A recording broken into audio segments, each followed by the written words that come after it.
Bonjour mesdames et messieurs, bienvenue à suivre ce journal. Pour commencer, si le UPDF se retire de Lubero, la société civile de coordination de Lubero exige que l'armée ougandaise se désengage également des zones opérationnelles de la RDC, a rapporté le président de la société civile, M. Pimpin Kavota, ce mardi 1er avril 2025. Suivez cet élément de nos confrères pour les détails. De respecter ses engagements dans les opérations Souja, de respecter les principes de la redevabilité des opérations Souja à sa population. S'il est vrai que le retrait de UPDF dans le Lubero est envisagé, alors cela doit être effectif sur toute l'étendue, dans toutes les zones où ils interviennent dans le cadre des opérations Souja. À la population d'être sereine, vigilante et d'éviter les jeux de l'ennemi en se fiant à tout ce qui se passe et trame et circule dans les différents réseaux sociaux. De continuer à soutenir les forces armées de la République, de rester toute oreille, car à très bientôt, nous allons donner le mot d'ordre aux actions citoyennes et patriotiques. Ainsi, fait à Butembo, le 1er avril 2025, pour les coordinations de la société civile, pour les villes de Lubero, de Butembo, de Béniville, du territoire de Béni, et pour la jeunesse du territoire de Béni, de la ville de Béni, de la ville de Butembo et du territoire de Lubero.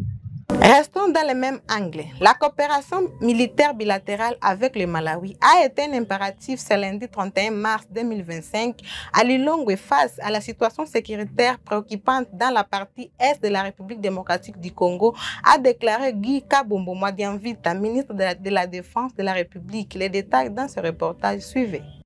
Coopération militaire entre la République démocratique du Congo et la République du Malawi. Le vice-premier ministre, ministre de la Défense nationale, séjourne à Lilongwe. La consolidation de la relation bilatérale entre Kinshasa et Lilongwe était au centre des échanges entre le VPM de la Défense nationale et des anciens combattants Guy Kabombo Mwadianvita et son homologue du Malawi, Monica Changanamuno, ce lundi 31 mars 2025 à Lilongwe. Face à la situation sécuritaire préoccupante dans la partie est de la République démocratique du Congo, le renforcement de la coopération militaire bilatérale avec le Malawi est un impératif dans la formation et les échanges stratégiques et d'expérience entre les deux pays. En prévision de la signature d'un accord de coopération militaire, les deux personnalités ont exprimé la volonté d'initier les échanges stratégiques et techniques entre les deux forces armées. Pour le numéro 1 de la défense nationale congolaise, Guy Kabombo Mwadianvita, dans une démarche de coopération militaire, le cas échéant, la RDC pourrait intégrer les nouveaux axes de collaboration tels que l'échange d'expériences dans le domaine militaire, la logistique, l'organisation des entraînements conjoints ainsi que l'assistance mutuelle en cas d'agression. Le Malawi a toujours témoigné d'un soutien à la République démocratique du Congo avec l'appui manifesté par sa contribution en envoyant les troupes dans le cadre de la SAMI DRC.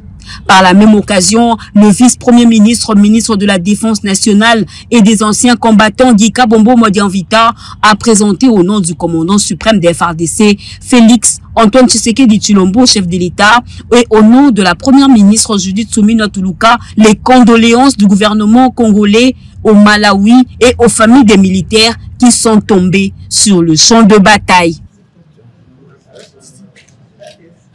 Poursuivons ces actualités. La salle du 17 mai de la 22e Action rapide a été le théâtre de cérémonies de remise et reprise entre le général Douni Yakashindi Fabien, nouvellement nommé commandant de la 33e région militaire couvrant les provinces du Sud Kivu et du Maniema, et son successeur, le colonel Munyalezi Alexis, ce lundi 31 mars 2025. Suivez.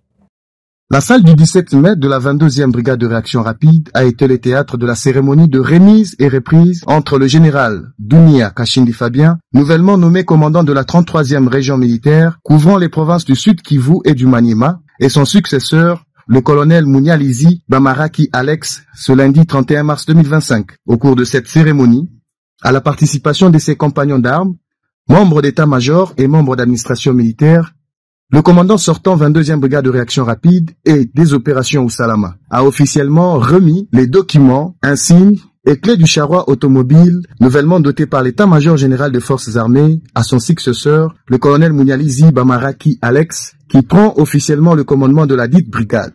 Pour sa part, le commandant sortant, le général Dunia Kashindi Fabien, a, de prime abord, remercié le commandant suprême des FARDC et de la PNC, Félix Antoine Tshisekedi Tshilombo, pour les efforts que ne cesse de fournir et pour le choix établi à la tête de cette brigade. Poursuivant, ce dernier a également remercié ses compagnons de lutte pour leur accompagnement pendant sa prestation au commandement de la 22e brigade de réaction rapide et les a ainsi rappelé leur engagement et serment pour la République, notamment à la loyauté envers leur nouveau commandant, le colonel Munyalizi Bamaraki Alex.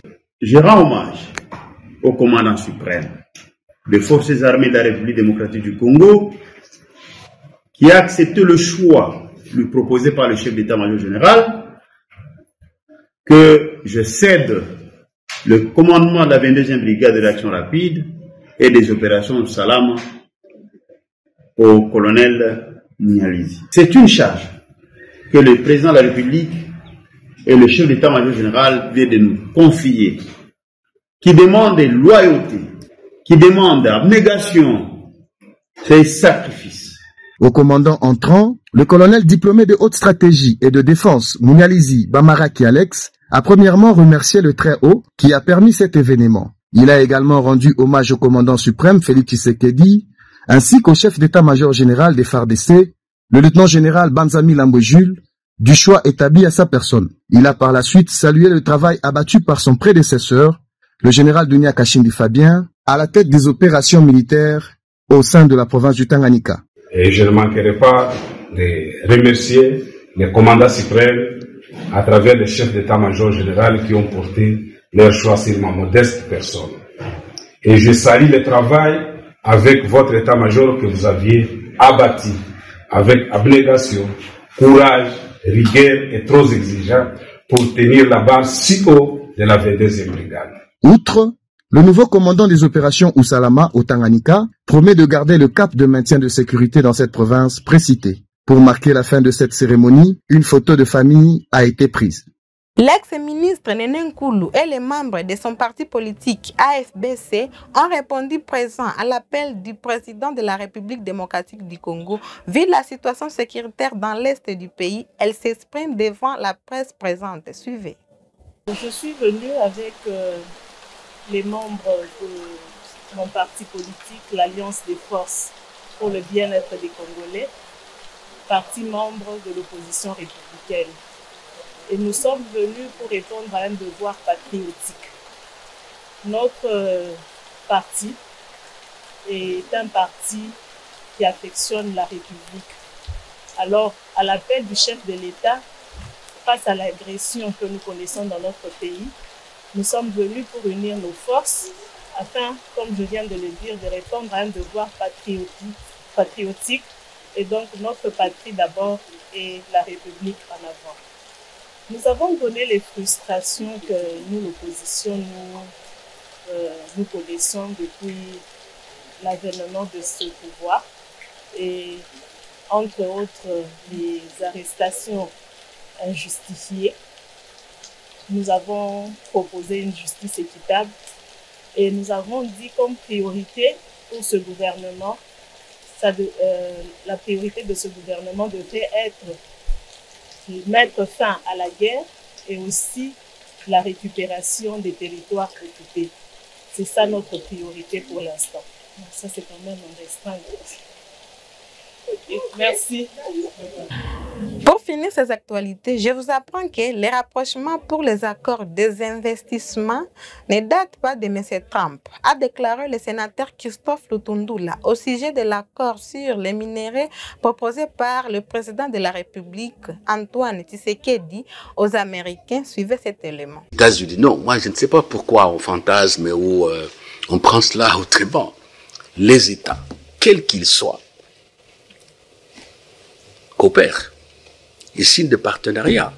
Et tout État qui a de moyens, il fait le marketing de ses ressources, de ses capacités technologiques, naturelles et tout. Je vous apprends que le rapprochement pour les accords, pour les investissements, ne date pas de M. Trump. En décembre, lorsqu'il y a eu, il y a 2 ans, la rencontre États-Unis-Afrique, il y a eu des accords que nous avons signés avec les États-Unis, notamment concernant l'industrie de batteries électriques au Katanga.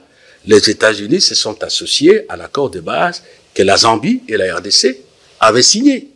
Donc, de la même manière, nous demandons aux Européens et même aux Africains, l'Afrique du Sud, aux Asiatiques, de venir investir au Congo. Nous le faisons avec les États-Unis. Il n'y a aucune raison objective qui puisse faire qu'on ne le fasse pas. Et le résultat par rapport à la crise, c'est évident aussi.